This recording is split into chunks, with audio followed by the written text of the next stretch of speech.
اگر کوئی مخلوق بنانا میری منشا اور میری قدرت تھی اور میرا ارادہ تھا تو مخلوقات میں جو احسن میں نے پیدا کی ہے وہ انسان کو پیدا کیا۔ یعنی آپ جملہ مخلوقات کو لینا، کتنی مخلوقات ہیں۔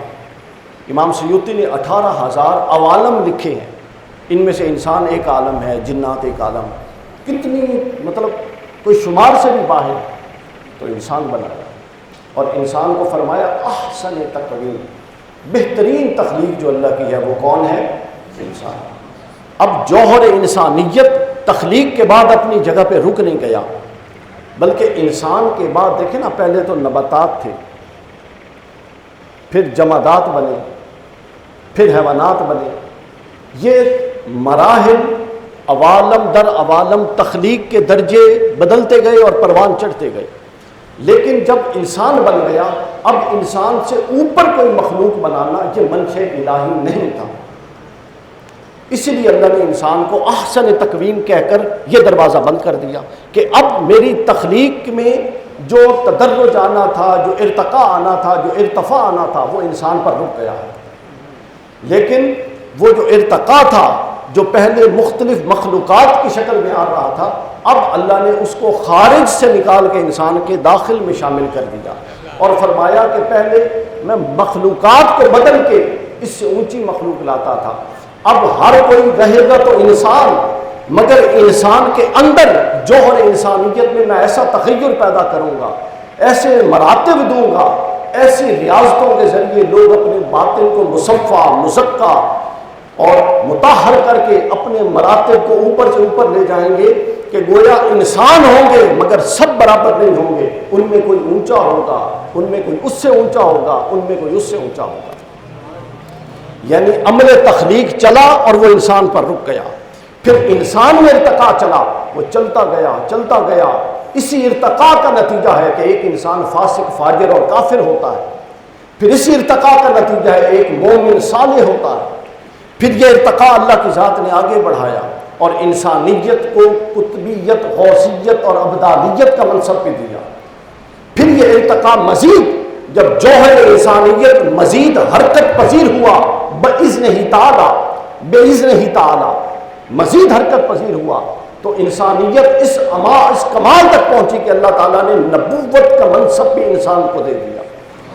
یعنی نبوت انسانیت کے ارتقاء کی ایک آخری شکل تھی۔ جس طرح مخلوقات میں انسان سے اوپر کوئی نہیں تھا، اسی طرح انسان کے اندر ارتقائی مراحل میں نبوت سے اوپر کوئی نہیں تھا۔ پھر اللہ نے نبوت میں ارتقاء کا امر جاری فرما دیا۔ پھر نبوت بھی ساکن اور ٹھہری ہوئی نہیں رہی، پھر نبوت کے اندر نفس نبوت ہونے میں تو ہر نبی برابر اور محترم رہا، مگر مدارج میں اپنی عظمت میں، اپنے مقام میں، اپنی رفعت میں، اس میں ارتقاء چلنا شروع ہو گیا۔ اوپر تلک الرسل فضلنا بعضهم علی بعض، اللہ نے فرمایا یہ رسولوں کی جماعت ہے مگر یہ سب برابر نہیں، ان میں ہم نے بعضوں کو بعضوں پر فضیلت ہے۔ کچھ ایسے ہیں جن سے اللہ نے کلام کیا ہے اور کچھ ایسے ہیں جن کو سب پر فضیلت دی۔ تو گویا پھر جو جوہر نبوت تھا اس میں ارتقاء شروع ہو گیا۔ جوہر نبوت میں ارتقاء ہوا، چلتا رہا چلتا رہا چلتا رہا کہ نبوت جب مزید ارتقاء پذیر ہوئی اور اپنی آخری حدود کو چھوا تو نبوت پھر رسالت میں منتقل ہو گئی۔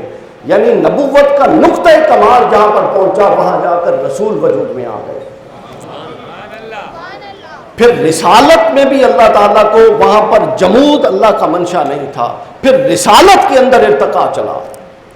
نفس رسالت یعنی رسول ہونے میں سب برابر رہے، جس طرح نفس نبوت نبی ہونے میں لا نفرق بین احد من رسل، یعنی نفس نبوت میں سب برابر، اس سے پیچھے چلے انسان ہونے میں سب برابر مگر تغیر آیا، پھر نبی ہونے میں سب برابر مگر تغیر آیا، پھر رسول ہونے میں 313 یا 314 مختلف روایتیں ہیں، رسول ہونے میں سب رسول برابر مگر پھر نفس رسالت کو قائم رکھتے ہوئے رسولوں کے مقام میں تغیر شروع کر دیا اور رسولوں کا مقام بڑھتا رہا بڑھتا رہا، چلتے چلتے چلتے آخری مقام جہاں پر نفس نبوت کے بعد نفس رسالت اور نفس رسالت اپنی جس منتہے کمال کو پہنچی وہاں جا کر اولو العزم پیغمبر وجود میں آ گئے.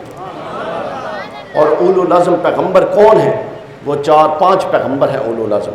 حضرت نوح علیہ السلام، حضرت ابراہیم علیہ السلام، حضرت موسیٰ علیہ السلام، حضرت عیسیٰ علیہ السلام اور حضور نبی اکرم صلی اللہ علیہ وسلم. تو پھر نفس رسالت ارتقاء پذیر رہی. پھر نفس رسالت میں ارتقاء اولو العزم پیغمبروں پر آ کے رک گیا. پھر اولو العزم پیغمبروں میں اللہ تعالیٰ کی ذات کسی ایک کو منتخب کرنا چاہتی تھی. چونکہ ہمیشہ نظم یہ رہا ہے کہ امیر ایک ہوتا ہے، سربراہ ایک ہوتا ہے. وہ کوئی گھر ہو، وہ کوئی جماعت ہو، وہ کوئی قبیلہ ہو، وہ جو بھی ہو، اس نظم اور ڈسپلن کو قائم رکھنا منشا الہی تھا. تو پھر وہ جو مقامات اولو العزم پیغمبروں کو دیے گئے تھے، پھر ان میں مقامات کی بلندی کا معاملہ آیا. اور پھر چلتے چلتے چلتے اولو العزم پیغمبر جس آخری نقطۂ کمال پر جا کے نبوت بھی رک گئی، رسالت بھی رک گئی اور اولو العزم پیغمبر بھی رک گئے، وہ نقطۂ کمال جس سے اوپر شرف انسانیت کو لے جانا منشا الہی ہی نہیں تھا، جس سے اوپر نفس نبوت اور مقام نبوت کو لے جانا منشا الہی ہی نہیں تھا، اس کے اوپر مقام رسالت کو لے جانا منشا الہی ہی نہیں تھا، اور اس سے اوپر مقام اولو العزم پیغمبروں کو لے جانا یہ منشا الہی ہی نہیں تھا. جہاں یہ سب بلندیاں جمع ہو گئیں وہاں جا کے اللہ نے ذات محمدی کو وجود بخش دیا.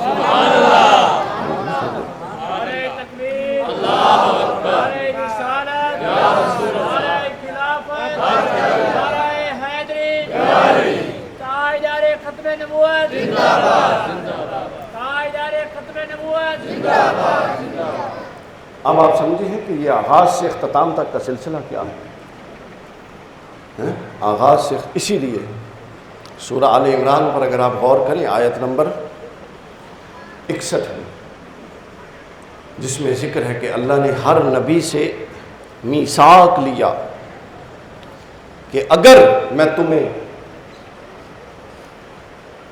نبوت دوں، اگر میں تمہیں نبوت دوں اور تمہارے دور میں تمہارے زمانے نبوت میں میرا محبوب آ جائے تو پھر بتاؤ لَتُؤْمِنُنَّ بِهِ وَلَتَنْصُرُنَّ، کیا تو ان پر ایمان لائے گا اور ان کی مدد کرے گا؟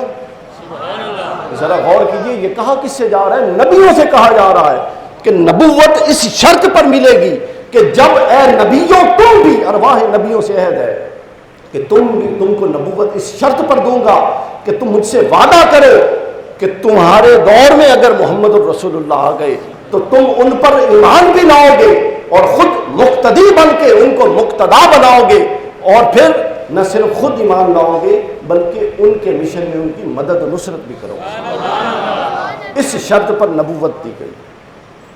تو ایک مجھے بات بتائیں، وہ کیا جوہر محمدی جوہر حقیقت محمدی کا وہ کیا کمال تھا کہ جس کو اللہ نے پیدا کر کے رکھ چھوڑا تھا اور رکھ دیا تھا، اور اس کی حیثیت اللہ کی بارگاہ میں کیا ہوگی کہ نبیوں کو نبی بنانے سے پہلے اس کے ایمان کی تائید لی جا رہی ہے، نبیوں کو رسولوں کو رسول بنانے سے پہلے اس کی مدد اور نصرت کی تائید لی جا رہی ہے، غوثوں کو غوث اور کتب اور ابدال بنانے سے پہلے عالم ارواح میں اس کی ذات کی مدد اور نصرت کی تائید دی جا رہی ہے. تو گویا یہ جتنے فضل ہیں، یہ جتنے کمالات ہیں، یہ پوری کائنات میں جو پھیلے ہوئے آپ کو نظر آتے ہیں، ان کو اگر آپ منتشر کر لیں تو کچھ کمال حضرت آدم میں ہیں، کچھ حضرت نوح میں ہیں، کچھ حضرت موسیٰ میں، عیسیٰ میں پھیلی ہوئی ہے یہ پوری کائنات. مگر اگر کوئی چاہے کہ اول روز سے آج تک اور آخر سے اول تک اور ازل سے آخر تک اور ابد سے اول تک کل کمالات الہی کا، کل فیوزات الہی کا، کل فضائل الہی کا مجموعہ اور اجتماع ایک ذات میں دکھانا ہے تو وہ سب کچھ محمد رسول اللہ کے وجود میں موجود ہے.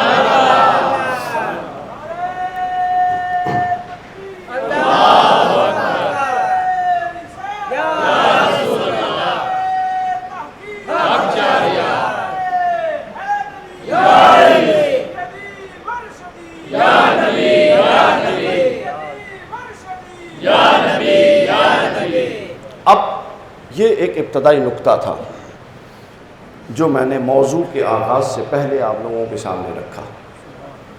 اس کے بعد اب ہم اپنے موضوع کی طرف چلیں گے اور آسانی ہو جائے گی۔ یہ تھوڑی سی میں نے شرح کر دی، لقد خلقنا الانسان فی احسن تقویم، کہ رسول اللہ جو احسن تقویم کا اطلاق رسول اللہ کی ذات پر ہوتا ہے نا، احسن تقویم، اس کی یہ صورتحال ہے۔ سبحان اللہ، ٹھیک ہوگی۔ اب ہم آگے چلتے ہیں۔ اللہ نے جب یہ تخلیق کا امر فرمایا تو دو طرح کے عالم بنائے، عالم نہیں، عالم جس کو عالم دین وہ نہیں، عالم، دو طرح کے عالم بنائے، ایک عالم اکبر اور ایک عالم اصغر۔ کیا بنایا جی؟ بولی عالم اکبر کیا ہوتا ہے، اور اصغر سمجھ لیں، پھر اکبر خود۔ عالم اصغر انسان خود ہے، میں اور آپ، ہم میں سے ہر شخص اپنے وجود میں ایک عالم اصغر ہے، پورا عالم ہے، چھوٹا عالم۔ اور عالم اکبر کیا ہے؟ یہ پوری کائنات جو اللہ نے بنائی ہے، نظام شمسی، کہکشائیں، ستارے، چرند پرند، ہوا، پانی، درخت، سمندر، یہ سب کچھ یہ جو موجود ہے، یہ کیا ہے؟ یہ عالم اکبر ہے، بڑا عالم۔ ان دو عالموں کے درمیان اللہ تعالیٰ نے بہت زیادہ مماثلت رکھی ہے۔ اس پر میری ایک کتاب بھی ہے، چھوٹی رسالہ ہے، تمثیل کائنات، انسان تمثیل کائنات، اس عنوان سے۔ اچھا، ان دونوں میں اللہ نے بہت زیادہ مماثلت رکھی ہے۔ وہ مماثلت کیا ہے؟ وہ معنوی مماثلت ہے، حقیقی مماثلت تو ظاہرہ نہیں ہو سکتی، یہ چھوٹا سا وجود اور وہ اتنی پھیلی ہوئی کائنات، تو معنوی مماثلت رکھی ہے۔ مختلف عوالم کے مختلف مظاہرے اس انسان کے وجود میں رکھے۔ مثلا خارج میں عالم حیوانات ہم دیکھتے ہیں، جانور دیکھتے ہیں کہ نہیں دیکھتے؟ حیوانات، ہمارے وجود کے اندر بھی عالم حیوانات کا ایک رمق اور اس کی ایک صورت رکھی گئی ہے۔ وہ کیا ہے؟ جب نفسانی خواہشات، ناجائز نفسانی خواہشات اٹھتی ہیں اور وہ قابو میں نہیں آتی اور ہم ان میں بہہ کے وہ کر گزرتے ہیں، تو یہ کیا ہوتا ہے؟ یہ جانوروں والی صفت ہوتی ہے۔ تو نفسانی خواہشات کا اٹھنا یہ تو ایک فطرت ہے، مگر ان کو ضبط نہ کرنا اور ان کو اپنے اس دائرے سے نکل کر ادا کرنے کے پیچھے لگ جانا، کہ جانوروں کی صفت ہے۔ وہ نہیں دیکھتے کہ کون سا کوئی گلی ہے، محلہ ہے، وہ اپنی ضرورتیں ہر جگہ پوری کر لیتے، یہ جانوروں کی صفت ہے۔ اس کا ایک حصہ بھی انسان کو میسر آیا، ہر انسان میں یہ پایا جاتا ہے، کوئی انکار نہیں کر سکتا۔ پھر دوسرا عالم ہے دنیا میں جس کو کہتے ہیں عالم حیوانات کا بھی اثر، اور دوسرا عالم ملکوت ہے، نورانی عالم، عرشوں والا، اس کا حصہ بھی انسان کے اندر موجود ہے۔ ہمارا باطن، ہمارا قلب، ہماری روح، وَنَفَخْتُ فِيهِ مِن روحی، یہ اوپر سے آئی ہے، یہ نیچے سے آیا تھا، وہ اوپر سے آیا، تو وہ بھی، اس کی بھی ایک صورت ہمارے اندر موجود ہے۔ ہم میں سے ہر شخص کبھی نہ کبھی اس پر ایسی روحانی کیفیت طاری ہوتی ہے، کسی نہ کسی۔ وہ جو طاری ہوتی ہے وہ اس لیے طاری ہوتی ہے کہ اس کے اندر عالم نورانیت کا اور عالم روحانیت کا اور عالم ملکوتیت کا ایک جزو اور ایک عنصر اور ایک اثر رکھا گیا۔ اور جو خلوت میں بیٹھے ہوئے جو حیوانیت کی کیفیت طاری ہوتی ہے، وہ بھی اس لیے طاری ہوتی ہے کہ عالم حیوانیت سے بھی ایک اثر رکھا گیا۔ پھر اس کے بعد عالم نباتات آ جاتے ہیں، یہ درخت ہیں، جھاڑیاں ہیں، پرندے ہیں، آپ کے جسم کے یہ جو سر کے بال ہیں، آپ ابھی کبھی سائنٹیفک کوئی بندہ پڑھا ہو تو دیکھیں آپ کی جو وینیں ہیں، خون کی رگیں ہیں، یہ کیسے جھاڑیوں کی طرح چل رہی ہیں، تو اس کا بھی ایک اشارہ ادھر دیا گیا۔ پھر اس کے بعد آپ سمندروں کی روانیوں کو دیکھتی ہیں، آپ اپنی ویسلز کے اندر، بلڈ ویسلز کے اندر جو خون کی روانی ہے اس کو دیکھیں تو آپ کو پتہ لگے گا کہ یہ تو سمندر کی روانی کا ایک ساتھ سے جو اللہ نے ہمارے اندر بھی ڈال دیا، ہر شے چل رہی ہے۔ تو یعنی اس بڑے عالم کو چھوٹا کر کے پورا پیکج بنا دیا انسان کا۔ پھر عالم نباتات ہے، جمادات ہے، پتھر ہیں، پہاڑ ہے، یہ جو ہمارے ہاں سالڈ ہڈی ہے ہمارے جسموں میں، یہ اس کی ایک نشانی ہے، سمجھیں؟ پتھر سخت ہوتا ہے۔ تو یوں وہ سارا کچھ ڈال دیا گیا۔ یوں اللہ نے اپنی حکمت کے تحت عالم جمادات بھی بنا دیا اور عالم اکبر کو بھی تخلیق فرما دیا، اور دوسرا کس کو؟ عالم اصغر کو بھی۔ ان میں بہت ساری چیزوں میں اختلاف ہو سکتا ہے اور ہوتا ہے، مگر ایک شے دونوں میں مشترک ہے۔ وہ جو مشترک ہے، قدر مشترک، وہ پتہ ہے کیا ہے؟ وہ روح ہے۔ کیا؟ اونچی آواز میں بولیے۔ وہ کیا ہے؟ روح ہے۔ عالم اصغر کا قیام بھی روح پر منحصر ہے۔ کس پر منحصر ہے؟ نہیں، آپ اونچا نہیں، عالم اصغر آپ کا اور میرا، ہمارے وجود کی بقا کس پر منحصر ہے؟ ہم جب دیکھتے ہیں کوئی شخص دنیا سے چلا جاتا ہے تو وہ سر سے بال سے لے کر پیر کے ناخن تک پورا ہوتا ہے، لیکن وہ پڑا ہوتا ہے سامنے چارپائی پہ، ہم کہتے ہیں وہ نہیں ہے، حالانکہ وہ پڑا ہوا ہے۔ تو وہ کیا تھا کہ وہ تھا تو یہ تھا، اب وہ نہیں ہے تو یہ موجود ہے، لیکن ہم کہتے ہیں یہ نہیں، وہ روح ہے۔ چونکہ وجود کا پورا کمال روح پر منحصر ہے، یہ روح ہے۔ روح نکل جاتی ہے تو انسان کو کیا کہتے ہیں؟ انسانیت کا شرف۔ دیکھیے جو لفظ انسان ہے وہ بھی اس سے لے لیا جاتا ہے اور کہا جاتا ہے اب یہ حقدار نہیں ہے کہ اس کو انسان کہا جائے، اب اس کو میت کہا جائے گا، چونکہ انسان وہ ہوتا ہے جس کے اندر جسم اور روح کا مجموعہ ہوتا ہے۔ لفظ انسان کا قرآن مجید نے جہاں بھی اطلاق کیا ہے وہاں پر ہمیشہ روح اور جسم کے مجموعے پر اطلاق کیا۔ اس لیے ہمارے ہاں اہل سنت کا یہ موقف ہے کہ حضور علیہ الصلوۃ والسلام کو اللہ نے فرمایا نا، سبحان الذی اسریٰ بعبدہ لیلا من المسجد، یہ معراج کا جو واقعہ اس میں فرمایا اسریٰ بعبدہ، اپنے بندے کو لے گیا۔ تو جو لوگ کہتے ہیں یہ معراج روحانی ہے، تو اہل سنت اور ہمارا متفقہ علیہ عقیدہ ہے کہ پورے قرآن میں عبد کا اطلاق کہیں مطلق جسم پر نہیں ہوتا اور کہیں مطلق روح پر نہیں ہوتا، جبکہ روح اور جسم ملتے ہیں تو عبد کا اطلاق ہوتا ہے۔ تو لہٰذا یہ جو اللہ کہتا ہے کہ سبحان الذی اسریٰ بعبدہ، اللہ اپنے بندے کو لے گیا، یہ خواب میں نہیں لے گیا بلکہ وجود جسدی اور وجود روحی دونوں کو ملا کر لے کر گیا۔ تو انسان کا اطلاق کس پر ہوتا ہے؟ لفظ انسان کا دونوں پر۔ تو اب انسان کا مدار کس پر ہے؟ انسان کھڑا کس پر ہے؟ انسان کتنے بجے ختم کرنا ہے؟ کتنے بجے ختم؟ انسان کا مدار اس چیز پر ہے کہ وہ روح پر کھڑا ہے۔ اب انسان کے اندر روح ہے، آپ کے اندر روح ہے، میرے اندر روح، ہم سب کے اندر روح ہے۔ اتنی گل سمجھ آ گئی یہ ساری؟ اب اس سے آگے چلیں، اب موضوع کھولیں آپ پر۔ یہ جو عالم ہے پورا کا پورا، اچھا روح جب نکلتی ہے تو کیا ہوتا ہے بتائیں؟ روح جب نکلتی ہے تو حرکت ہوتی ہے، وجود حرکت پذیر رہتا ہے؟ نہیں رہتا۔ روح نکلتی ہے تو وجود میں شعور رہتا ہے؟ روح جب نکلتی ہے تو جہاں پر جتنا بال تھا اس سے آگے بڑھتا ہے؟ روح جب نکلتی ہے تو جہاں پر جتنا ناخن تھا اس سے آگے بڑھتا ہے؟ روح جب نکلتی ہے تو جہاں پر جتنی ہڈیاں تھیں اس سے آگے پرورش پاتی ہیں؟ روح جب نکلتی ہے تو اس سے آگے جتنا شعور تھا اس وقت اس سے آگے وہ پروان چڑھتا ہے؟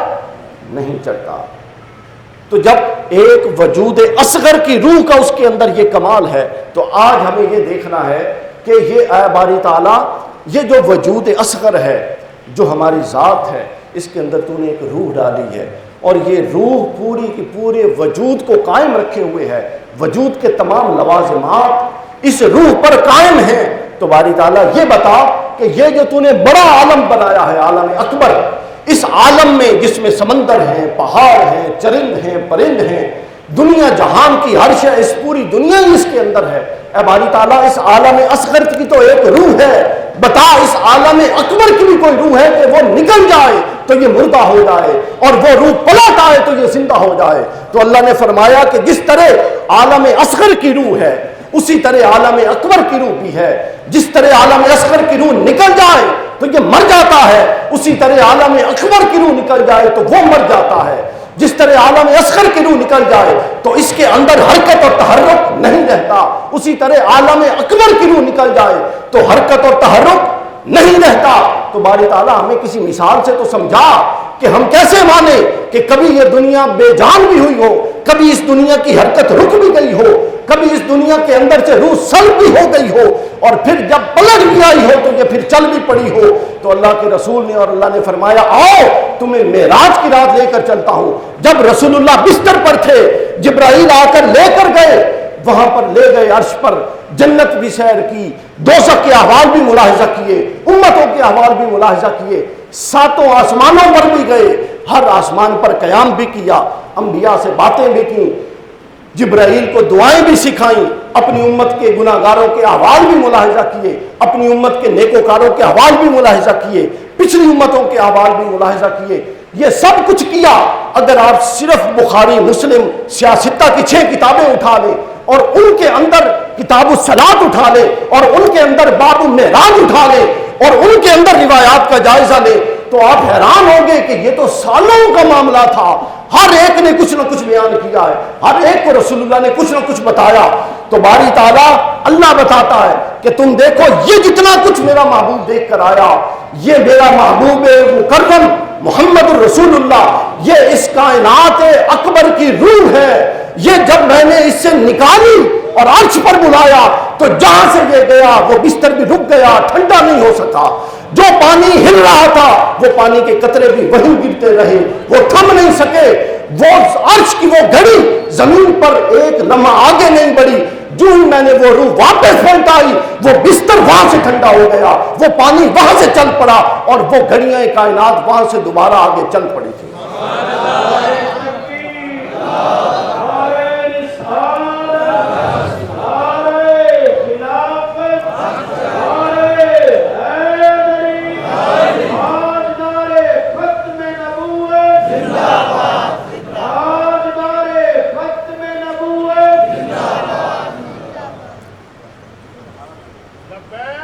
یہ وہ وجہ ہے،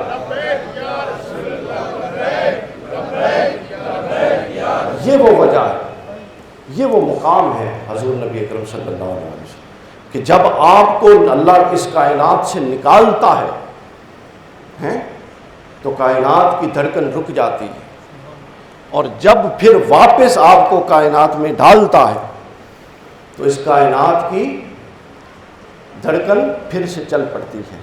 جس طرح انسان کی ایک فرد کی روح جب اس کے اندر سے روح نکلی تھی تو وہ میت تھا، بالکل اسی طرح جب اس وجود کائنات کے اندر سے روح مصطفیٰ نکل گیا تو وہ پورا کا پورا وجود کائنات بھی میت کی حیثیت اختیار کر چکا تھا۔ کیوں؟ یہ مقام رسالت ہے، یہ مقام رسالت ہے کہ حضور نبی اکرم صلی اللہ علیہ وآلہ وسلم جس چیز کے ساتھ جڑ جائیں، جس چیز کو تمسک دے دیں، جس چیز کو آپ کے ساتھ جڑنے کا شرف حاصل ہو جائے، اللہ اس چیز کو حیات بھی دے دیتا ہے اور شعور بھی دے دیتا ہے۔ یعنی حیات اور شعور، یہ کائنات کے اندر جو حیات ہے یہ وجود مصطفیٰ کی مرہون منت ہے۔ خود قرآن نے کہا کہ اے محبوب لا یعذبہم وانت فیہم، یہ جو عمل یہ امت کر رہی ہے، حق تو یہ تھا کہ پچھلی امتوں کی طرح ان پر بھی ایک اجتماعی عذاب نازل ہوتا، مگر اے محبوب ان پر اجتماعی عذاب نازل ہو نہیں سکتا چونکہ میں وعدہ کر چکا ہوں وَأَنْتَ فِيهِمْ، جب تک آپ کا وجود مسعود ان میں موجود ہے انفرادی طور پہ تو سزائیں ملے گی، اجتماعی عذاب نازل نہیں ہو سکتا۔ یہ وجود مسعود مصطفیٰ صلی اللہ علیہ وسلم کی برکت ہے۔ تو میں یہ عرض کر رہا تھا کہ حضور کا تمسک سارے خیر کا باعث ہے۔ جہاں سے رسول اللہ کا تمسک جس سے ہو جائے وہ ذات ہو تو عروج پا جاتی ہے، وہ باطن ہو تو کمال پا جاتا ہے، وہ شعور ہو تو کامل ہو جاتا ہے، وہ فرد ہو غافل ہو تو ذاکر بن جاتا ہے، کافر ہو مومن بن جاتا ہے، اور اگر مومن ہو تو کمال کی طرف چلا جاتا ہے۔ اور جو رسول اللہ سے چھوڑ دیتا ہے، فاصلہ کر لیتا ہے، بعد میں آ جاتا ہے، وہ جتنا بھی کامل ہو اس کو اس کمال سے گرا کے زمین دوز کر دیا جاتا ہے، اس کو اس کمال سے گرا کے زمین دوز کر دیا جاتا ہے۔ آپ دیکھیے صحیح بخاری کے اندر ایک حدیث پاک ہے، صحیح بخاری کے اندر ایک تنا تھا استن حنانہ جس کے ساتھ ٹیک لگا کر حضور نبی اکرم صلی اللہ علیہ وآلہ وسلم کیا کرتے تھے؟ خطبہ ارشاد فرمایا کرتے تھے۔ ایک صحابیہ کھڑی ہوئی، انہوں نے کہا یا رسول اللہ میرے غلام ہے، وہ کارپینٹر ہے، بڑھئی کا کام کرتا ہے۔ تو آپ بعض اوقات جب حضور طویل خطبہ فرماتے تھے تو بخاری مسلم میں ہے کہ بعض اوقات ایسا بھی ہوا حضور نے ظہر کا خطبہ شروع کیا، پھر عصر ظہر کی نماز فرمائی، پھر گفتگو فرمانے کھڑے ہو گئے، پھر عصر ہو گئی، عشاء ہو گئی، ایسا بہت کم ہوا، لیکن صحیح بخاری مسلم کی دونوں میں متفق علیہ حدیث موجود۔ تو اس صحابی یا صحابیہ دو روایتیں، انہوں نے عرض کی کہ یا رسول اللہ اگر آپ اجازت فرمائیں تو ہم آپ کے لیے کچھ ممبر بنا دیں تاکہ آپ کو زحمت نہ اٹھانی پڑے، جب آپ تشریف فرما ہوتے ہیں کھڑے ہوتے ہیں تو اس سے تکلیف ہوتی ہے۔ تو حضور نے اجازت نہیں دی۔ اب جب حضور علیہ الصلوۃ والسلام نے ان کو اجازت دے دی اور فرمایا ممبر بنوا دو، اگلے جمعہ جب آیا تو حضور علیہ الصلوۃ والسلام اس تنا جس کے ساتھ وہ لگ کر ٹچ کر کے اپنا جسد مبارک اس کے ساتھ لگا کے خطبہ دیتے تھے، اس کو چھوڑا اور ظاہر ممبر آ گیا تھا تو ممبر پر کھڑے ہو گئے، خطبہ دینے لگے۔ صحابہ کرام کہتے ہیں کہ جب رسول اللہ خطبہ دینے آئے تو وہ جو تنا تھا وہ رسول اللہ کے ہجر میں اور آپ کی دوری میں اور آپ کے فراق میں رونے لگ گیا۔ حدیث صحیح، حدیث تواتر کے ساتھ یہ حدیث ہے۔ علامہ البانی جیسے محدث جو ہیں انہوں نے بھی اس کی صحت کا قول کہ اس کو صحیح حدیث صحیح کہا۔ وہ رونے لگ گیا۔ اب آگے 3 روایتیں ہیں۔ ایک روایت ہے صحابی کہتے ہیں کہ وہ رویا اور اس کے رونے کی آواز ایسی تھی کہ جیسے بچہ جب ماں سے دور ہوتا ہے تو جیسے بچہ تڑپ کے روتا ہے وہ اس طرح رو رہا تھا۔ دوسری روایت ہے کہ وہ ایسے رو رہا تھا اور اس کی آواز ایسی تھی کہ جیسے اونٹنی کا بچہ جب اپنی ماں اور باپ سے دور ہو جائے تو وہ اونٹنی کا بچہ جب ماں کو ڈھونڈنے کے لیے نکلتا ہے تو وہ خاص طرح کی آواز نکالتا ہے، کرلاتا ہے۔ اس کا وہ کرلانا صحابی کہتے ہیں ہم نے اپنے کانوں سے سنا، وہ جو درخت تھا، وہ جو تنا تھا، وہ یوں کرلا رہا تھا۔ اب میرا ایک سوال ہے، بلکہ سوال سے پہلے میں اگلی بات بھی بتا دوں۔ حضرت امام شافعی رحمۃ اللہ تعالیٰ علیہ کے پاس ایک شخص آیا، وہ نصرانی تھا، عیسائی تھا، امام شافعی کے پاس۔ اس نے آ کے حضرت امام شافعی پر اعتراض کیا۔ اس نے کہا ہمارے جو نبی تھے حضرت عیسیٰ علیہ السلام وہ تو مردوں کو زندہ کر دیتے تھے، مردوں کو زندہ کر دیتے، تو کیا کبھی تمہارے نبی نے بھی مردوں کو زندہ کیا ہے؟ کیا تمہارے نبی نے بھی کبھی مردوں کو زندہ کیا؟ یہ اس نے اعتراض، یہ امام شافعی رحمۃ اللہ علیہ پر اعتراض ہوا۔ امام شافعی علیہ رحمہ فرماتے ہیں کہ دیکھو حضرت سیدنا عیسیٰ علیہ السلام مردوں کو زندہ کرتے تھے بِإِذْنِ اللہ، اور یہ بالکل حق بات ہے، یہ بالکل حق بات ہے۔ فرمایا لیکن ہمارے نبی کے پاس ایک وہ معجزے تھے، کئی معجزے تھے، لیکن اس میں ایک ایسا معجزہ تھا جو حضرت عیسیٰ کے پاس بھی نہیں تھا، اور وہ تھا بھی اسی قبیل سے، احیاء موتیٰ کے قبیل سے تھا، یعنی مردے کو زندہ کرنے کے قبیل سے تھا۔ اس نے کہا بھائی وہ کیا ہو سکتا ہے کہ مردے کو زندہ کرنا، یہ تو ایک چیپٹر ہے اور یہ آخری حد ہے، اس سے اوپر اس قبیل میں کیا معجزہ ہو سکتا ہے؟ حضرت امام شافعی نے فرمایا دیکھ حضرت عیسیٰ علیہ السلام اس مردے کو زندہ کرتے تھے جو انسان تھا، اس کے اندر روح تھی اور روح نکل گئی۔ حضرت عیسیٰ دعا فرماتے، وہ روح اللہ کے حکم سے دعائے عیسیٰ سے پلٹ آتی اور مردہ زندہ ہو جاتا۔ یہ کیا تھا؟ احیاء موتیٰ جو حضرت عیسیٰ علیہ السلام کا تھا۔ واضح ہے بات؟ اب آگے سنیں، حضرت امام شافعی فرماتے ہیں لیکن میرے نبی کا معجزہ یہ ہے کہ عیسیٰ تو اس میں روح ڈالتے تھے جو محل روح تھا، لیکن لکڑی جو محل روح نہیں تھی، محمد الرسول اللہ کا تمسک، اس میں روح ڈال دیا کرتا تھا، اور یہ عیسیٰ کے مردوں کو زندہ کرنے سے بڑا معجزہ ہے، چونکہ لکڑی تو محل حیات نہیں ہے نا۔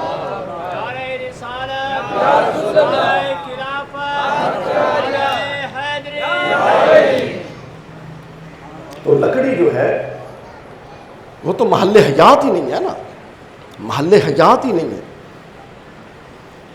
تو حضرت امام شافعی فرماتے ہیں کہ محل حیات میں حیات کا پیدا کیا جانا یہ ایک عمل ہے اور یہ بھی معجزہ ہے، لیکن غیر محل حیات میں جو وضع اس کی حیات کے لیے ہوئی ہی نہیں، اس میں حیات پیدا کر دینا یہ مصطفیٰ کا معجزہ ہے۔ اور پھر لطف کی بات، حضرت عیسیٰ جب زندہ کرتے تھے تو باقاعدہ دعا کرتے تھے، کم بِإِذْنِ اللہ، اٹھ اللہ کے نام سے۔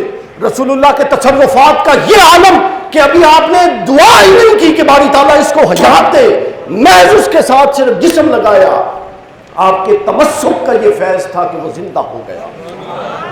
آپ اندازہ کریں کہ اگر لب ہل جاتے تو کیا کمالات ہو سکتے تھے۔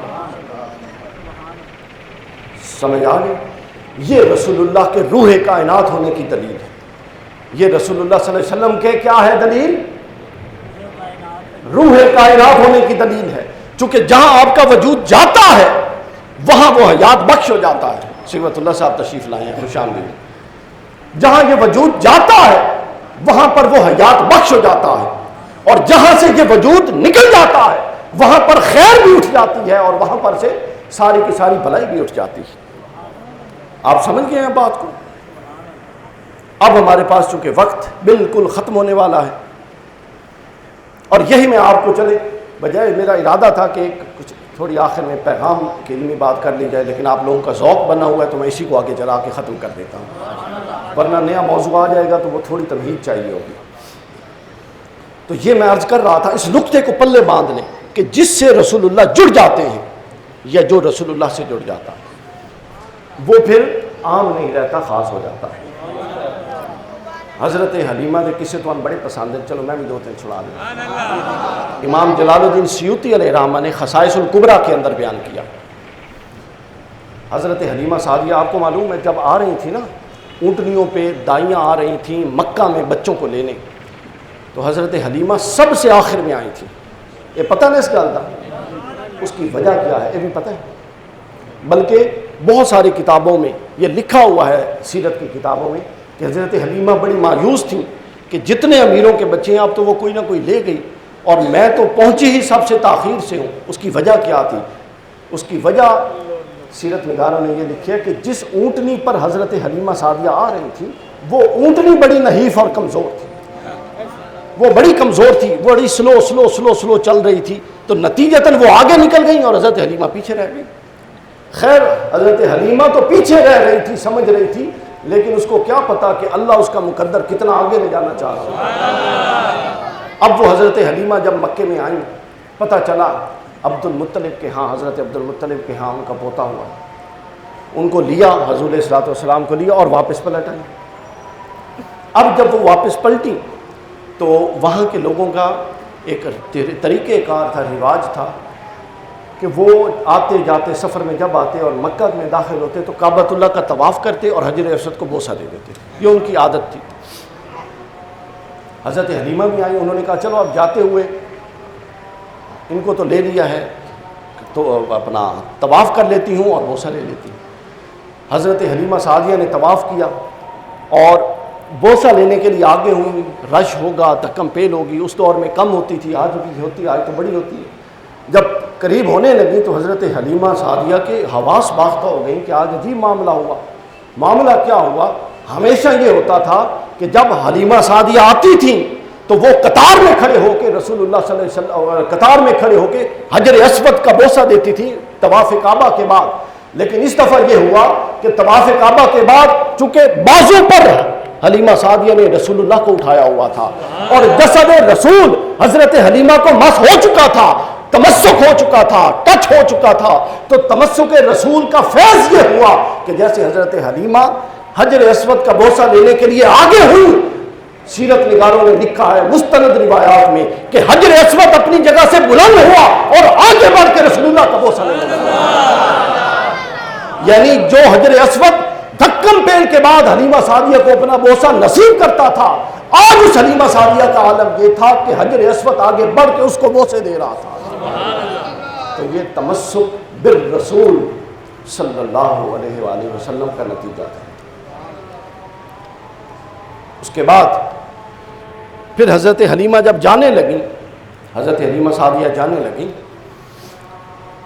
تو واپسی کا سفر شروع ہوا تو وہ داعیاں جو پہلے آئی تھیں اور لے کے نکل گئیں، اور وہ تو ظاہر ہے کب کی چلی ہوئی تھی، حضرت حلیمہ تو بعد میں حضور علیہ السلام کو لیا، اڈاپٹ کیا اور آگے چلی۔ جب چلی تو اتنی تیز ہو گئی حلیمہ سعدیہ کی اونٹنی کہ جو ایک دن پہلے سفر پہ نکل ہوئی تھی ان کو نہ صرف آ کے پکڑ لیا بلکہ ان سے آگے گزر گئی۔ تو وہاں پہ کچھ لوگ تھے، انہوں نے کہا کہ حلیمہ تجھے جس نے بچہ دیا ہے، جس سخی کے گھر سے یہ لائی ہے، لگ رہا ہے کہ اس نے تیری کمزور اونٹنی بھی رکھ لی ہے اور تجھے ایک اچھی طاقتور اونٹنی بھی دے دی۔